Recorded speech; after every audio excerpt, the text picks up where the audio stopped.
आपण पाहताय महाधुरळा.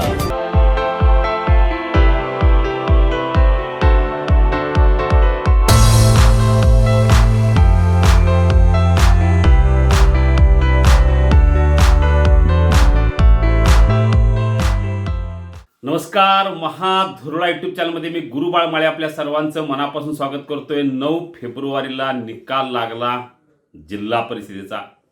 आज तारीख आहे 23. तब्बल 15 दिवस उलटले, अजूनही महाराष्ट्रातल्या 12 जिल्हा परिषदेच्या अध्यक्षाची निवडीची तारीख जाहीर होत नाही. का तर अनेक ठिकाणी जिल्हा परिषदेचा अध्यक्ष महायुतीची सत्ता येत असताना सुद्धा नेमका कुठल्या पक्षाचा जिल्हा अध्यक्ष होणार, जिल्हा परिषदेचा अध्यक्ष होणार हेच ठरत नाही. आणि प्रत्येक ठिकाणी महायुतीतले 3 पक्ष राष्ट्रवादी, शिवसेना आणि भाजप यांच्यात वाद आहे. आमचाच अध्यक्ष हा मुद्दा प्रत्येक जण पुढे रेटत आहे. कुठं जागा कमी असताना सुद्धा कोंडीत पकडण्यासाठी आमचा अध्यक्ष हा शब्द उच्चारला जात आहे. कारण एक नियम काही ठिकाणी आहे, ज्याचे सर्वात जास्त सदस्य त्याचा अध्यक्ष. महापालिकेत अनेक ठिकाणी हाच मुद्दा पुढे नेला आणि त्यानुसार महापौर झाले. आता तोच मुद्दा खरं तर जिल्हा परिषदेमध्ये आणायला हवा होता, पण तसं होताना दिसत नाही. कारण प्रत्येक ठिकाणी कोंडी करण्याचा प्रयत्न मित्रपक्ष करत आहेत. सुरुवात कोल्हापुरात खरं तर सर्वाधिक जागा 20 जागा राष्ट्रवादीच्या आलेत. त्यामुळे राष्ट्रवादीचा अध्यक्ष होणार हे जवळजवळ नक्की असताना त्यात भाजपनं खोडा घातला. भाजपनं कोल्हापुरात खोडा घालण्यापूर्वी सांगलीत खोडा घातला राष्ट्रवादीनं. केवळ 6 जागा आलेत तरी पण म्हणे आमचा अध्यक्ष हवा. तीच परिस्थिती साताऱ्यात. तिथंही शिवसेनेने आग्रह धरलाय आमचा अध्यक्ष हवा.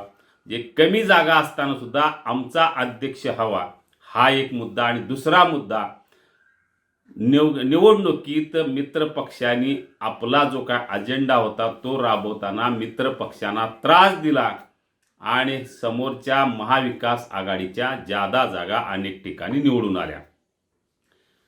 आता एक जे झालं ते झालं.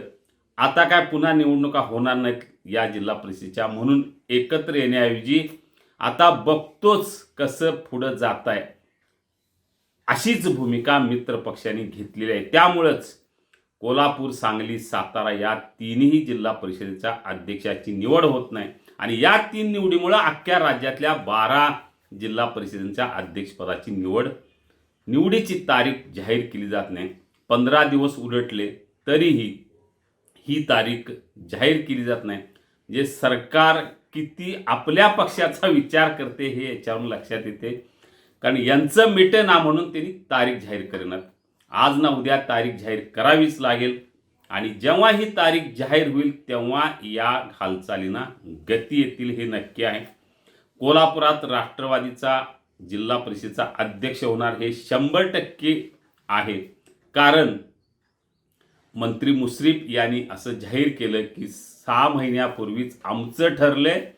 महापालिकेत सर्वाधिक जागा आल्या की भाजप महापौर आणि जिल्हा परिषद आमचा अध्यक्ष.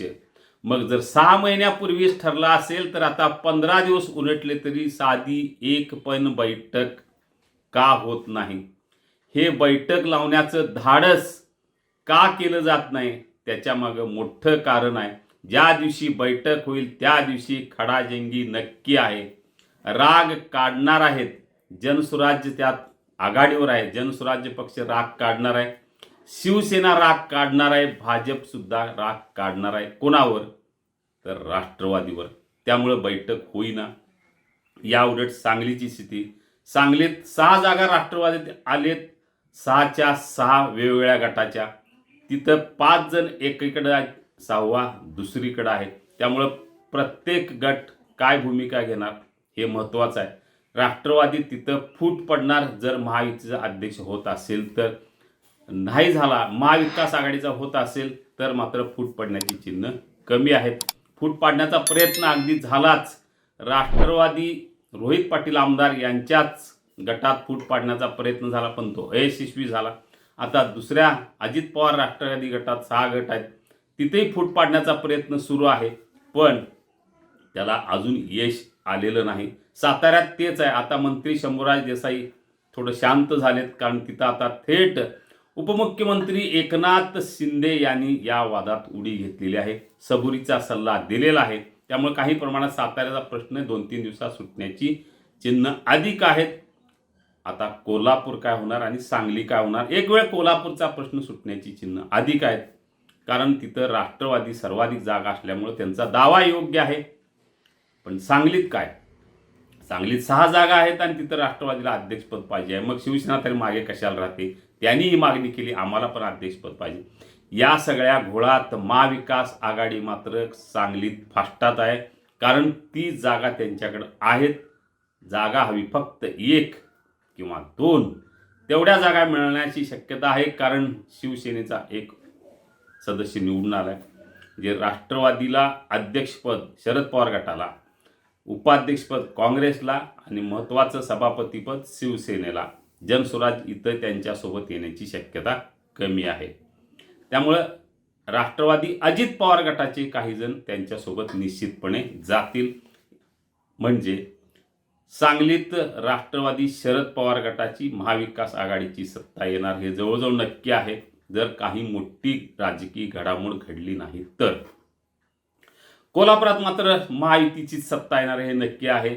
भाजप, राष्ट्रवादी आणि शिवसेना एकत्र येणार. यामध्ये आता शिवसेना, खरं तर शिवसेना आणि राजेंद्र पाटील यड्रावकर हे दोघं मिळून तसे शिवसेनेत आहेत 9+4. पण आता महत्त्वाचं पद जर घ्यायचं असेल तर नोंदणी मात्र स्वतंत्र होणारे नक्की आहे. त्यामुळं राजेंद्र पाटील यड्रावकर गटाला एक महत्त्वाचं पद, शिवसेनेला एक महत्त्वाचं पद, भाजपला एक महत्त्वाचं पद आणि सगळ्यात महत्त्वाचं जनसुराजला 100% एक महत्त्वाचं पद मिळणार. पदं भरपूर आहेत, कारण सभापती पद आहेत, उपाध्यक्ष पद आहे, अध्यक्ष पद आहे, प्रत्येकाला एक पद मिळेल अशी शक्यता अधिक आहे.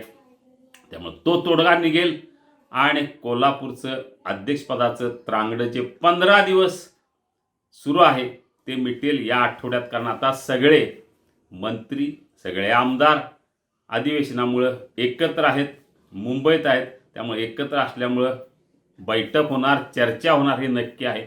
या 2-3 दिवसात या चर्चेला वेग येईल, घडामोडींना वेग येईल आणि पुढील आठवड्यात साधारणतः राज्यातल्या सगळ्याच जिल्हा परिषदांना अध्यक्ष मिळेल, उपाध्यक्ष देखील मिळेल. त्यानंतर सभापतीची प्रक्रिया सुरू होईल.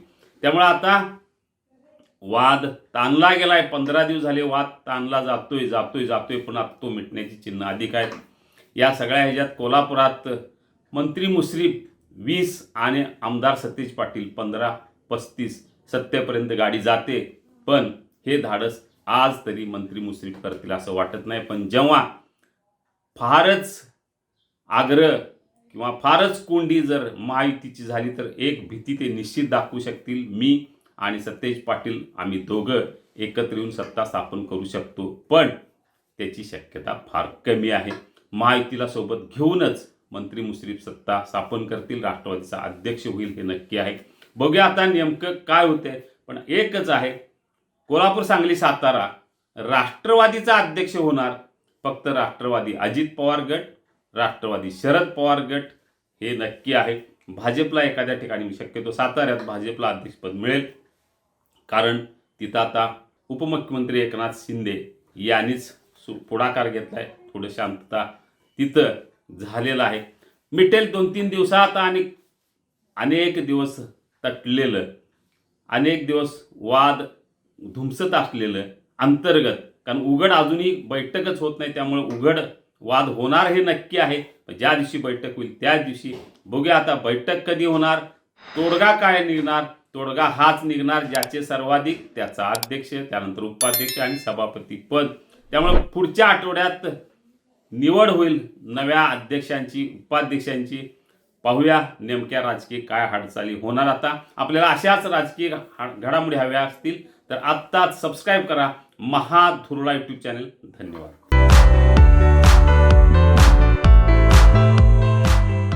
हे आहे गोकुळचं श्रीखंड. अगदी जिभेवर रेंगाळणार. जिभेवरच नाही तर मनावरही रेंगाळणार. गोकुळ श्रीखंड, मनावर रेंगाळणार.